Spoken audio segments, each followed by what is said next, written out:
আপনি যদি সাইয়েদনা ওমর ফারুকের জীবনের দিকে তাকান,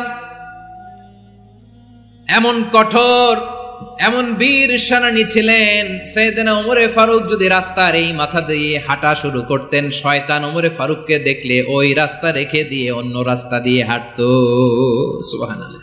ওমর ফারুক রাদিয়াল্লাহু তাআলা আনহু কি পার্সোনালিটি ছিল, কি পার্সোনালিটি।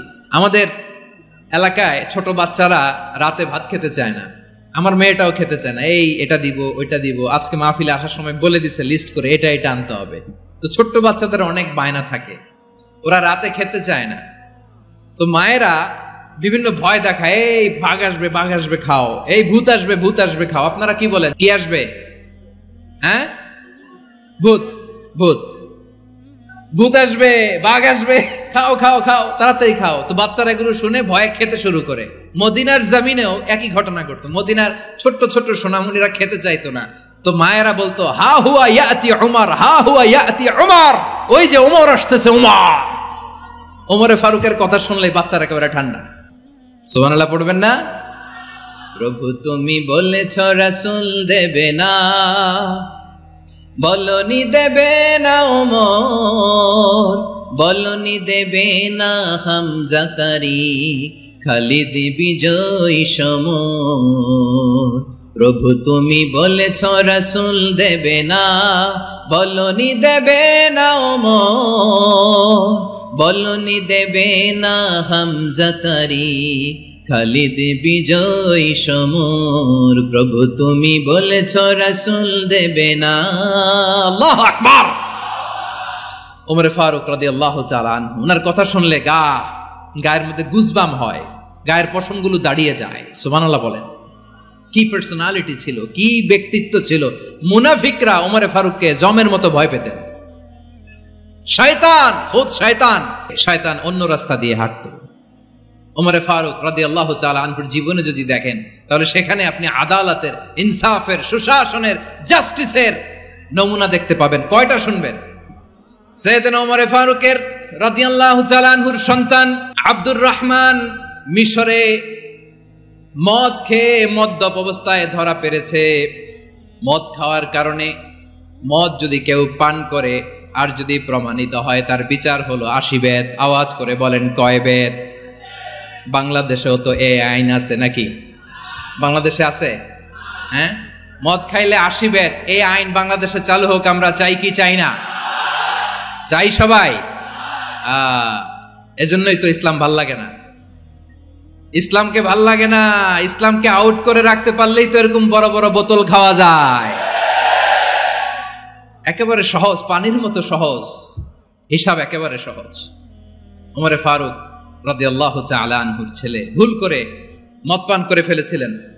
আব্দুর রহমান, ঘটনা ঘটেছে মিশরে। মিশরের গভর্নর তখন আমর ইবনে আস রাদিয়াল্লাহু তাআলা আনহু। আব্দুর রহমানের ভাই যে গভর্নরকে বলল, গভর্নর যদি একটু দয়া করেন, খলিফার ছেলে আমার ভাই আব্দুর রহমান মদ্যপ অবস্থায় ধরা পড়েছে, জনসম্মুখে যদি আপনি বেত্রাঘাত করেন আমাদের প্রেস্টিজ থাকে না, যদি 80 বেত আপনি মারেন আমার কোনো কথা নাই, কিন্তু ঘরের ভেতরে মারেন। আব্দুর রহমানের ভাইয়ের সুপারিশ শুনে সাইয়েদনা আমর ইবনে আস রাদিয়াল্লাহু তাআলা আনহু রাজি হয়ে গেলেন। ঘরের ভেতরে লোকচক্ষুর আড়ালে 80 বেত তিনি মানলেন। কিন্তু ঘটনাক্রমে এই কথা লুকিয়ে লুকিয়ে ঘরের ভেতরে 80 বেত মারার কথা সাইয়েদনা ওমর ফারুক মদিনা থেকে জানতে পারলেন। মদিনা থেকে তিনি ফরমান জারি করলেন, এই বিচার যেমনটি আমর ইবনে আস আদায় করেছে, এটা প্রকৃতপক্ষে আদায় হয় নাই। আসো সবাই মদিনায় আসো, আমর ইবনে আস মদিনায় আসো, আব্দুর রহমানও আসো, সবাই আসো, জনসম্মুখে এই বিচার কার্যকর করতে হবে। সাইয়েদনা ওমর ফারুক মসজিদে নববীর পিলারের মধ্যে নিজের ছেলেকে বাঁধলেন, আবার জনসম্মুখে 80টা বেত তার গায়ের মধ্যে মারলেন। মাজমুয়ে ফাতাওয়া ইবনে তাইমিয়া রাহিমাহুল্লাহ উনি এটা নকল করেছেন। এটা সবচেয়ে বিশুদ্ধ মত। আরো অনেক মত আছে, মারা গেছে কবরের উপর, ওগুলো বাদই দিলাম। কেমন খলিফা ছিলেন, কেমন খলিফা! পশ্চিমারা তোমরা জাস্টিস আমাদেরকে শেখাও, ইনসাফ কারে বলে, সুশাসন আমাদেরকে তোমরা শিখাও। ওমর ফারুক রাদিয়াল্লাহু তাআলা ওইটাকে, ওই বিচারকে তিনি ধর্তব্য মনে করেন নাই। মদিনাতে এনে আবার জনসম্মুখে আবার 80 বেত মেরেছেন। মিশরে ওমরে ফারুক রাদিয়াল্লাহু তাআলা আনহু আমর ইবনুল আসকে গভর্নর করে পাঠালেন। সেখানে আমর ইবনুল আসের ছেলে একটা প্রতিযোগিতায় রানার আপ হয়েছে। এক মিশরি সেখানে চ্যাম্পিয়ন হয়েছে। রানার আপ বুঝতে পেরেছেন তো? রানার আপ সেকেন্ড হয়েছে, এক মিশরি হয়েছে চ্যাম্পিয়ন প্রথম। কিন্তু গভর্নরের ছেলে ও জিততে পারে নাই। ও রাগে ওই মিশরির গায়ের মধ্যে কয়েকটা লাঠি দিয়ে বাড়ি মেরেছে। মিশরি যে মদিনাতে ওমরে ফারুকের কাছে বিচার দিলেন, আপনার গভর্নরের ছেলে অন্যায়ভাবে আমার গায়ে হাত তুলেছে। সাইয়েদনা ওমরে ফারুক আবার ফরমান জারি করলেন, আসো মদিনাতে আসো। মিশরীকে ডাকলেন। ওই মিশরের গভর্নর আমর ইবনুল আস রাদিয়াল্লাহু তাআলা আনহুকে ডাকলেন, তার ছেলেকেও ডাকলেন। সবাই বসে রইল। আমর ইবনুল আস রাদিয়াল্লাহু তাআলা আনহু মাথা নিচু করে বসে আছেন, লজ্জায় কাচুমাচু। হায় হায়, আজকে আমার ছেলের কারণে আমিরুল মুমিনিন খলিফাতুল মুসলিমিন ওমরে ফারুকের কাছে আমি জনসম্মুখে লজ্জিত হচ্ছি। সাইয়েদনা ওমরে ফারুক বললেন, এই নাও লাঠি। গভর্নরের ছেলে তোমার মাথার মধ্যে যতগুলো বাড়ি মেরেছে, আজকে জনসম্মুখে তুমি অতগুলা বাড়ি মারো। মিশরি বলে, থাক, আপনি যে ডেকে আনছেন সবার সামনে এটা বলছেন, এতেই আমি খুশি। আল্লাহু আকবার।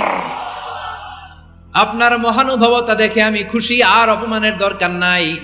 ওমরে ফারুক বলে, না, খবরদার, এই কথা মিশরি তুমি বলো না, মারো, যতগুলা বাড়ি মেরেছে মারো। বাধ্য হয়ে মিশরি আমর ইবনুল আসের সামনে ওনার কলিজার টুকরা সন্তানের মাথার মধ্যে বাড়ি মারতে আরম্ভ করলেন। ঠিক যতগুলা বাড়ি গভর্নরের ছেলে আমর ইবনুল আসের ছেলে মিশরির গায়ে মেরেছিল, মাথায় মেরেছিল, মিশরি গুনে গুনে ততটা মারলেন। এই দৃশ্য দেখে ওমরে ফারুক রেগে মেগে আগুন, রাগের চোটে রাগ সামলাতে না পেরে, আর নিজেকে সামলাতে না পেরে মিশরিরে বললেন, ছেলেরে মারা শেষ হয়ে গেলে এবার বাবার টাক মাথার মধ্যে কয়েকটা বাড়ি মার। রাগের চোটে, আউট অফ অ্যাঙ্গার, রাগের চোটে, যে আমার পাঠানো গভর্নর আমর ইবনুল আস তার ছেলেকে কেন আদব তারবিয়া কেন শিক্ষা দিতে পারে না। ছেলেরে মারা হইলে এবার আমর ইবনুল আসের মাথার মধ্যে দুইটা মারো। এটা রাগে বলেছেন, এটা শাস্তি হিসেবে না। সুবহানাল্লাহ পড়ে। তোমরা আমাদেরকে সুশাসন শিখাও, আমাদেরকে সুশাসন শিখাও। বিশ্বনবী বলেন, আদল এটা যেন তেন বিষয় না, এটা দিয়েই মানবিক সমাজ গড়তে হবে। আল্লাহ তাআলা কিয়ামতের কঠিন ময়দানে, যেদিন স্বামী স্ত্রীকে চিনবে না, স্ত্রী স্বামীকে দেখে পালিয়ে যাবে, বন্ধু বন্ধুরে চিনবে না, পীর সাহেব মুরিদরে চিনবে না, মুরিদ পীর সাহেবরে চিনবে না, দলের কর্মী তার নেতারে চিনবে না, নেতা তার কর্মীরে চিনবে না, বন্ধু বন্ধুরে দেখে পালাবে। এই কঠিন মুহূর্তে সূর্যটা মাথার কাছে চলে আসবে, জমিনটা তামার জমিন হবে, আজকের জমিনের মতো নয়। মানুষ ঘর্মাক্ত, ক্লান্ত, শ্রান্ত মাথার মগজগুলো কানের ছিদ্র আর নাকের ছিদ্র দিয়ে বেয়ে বেয়ে পড়বে।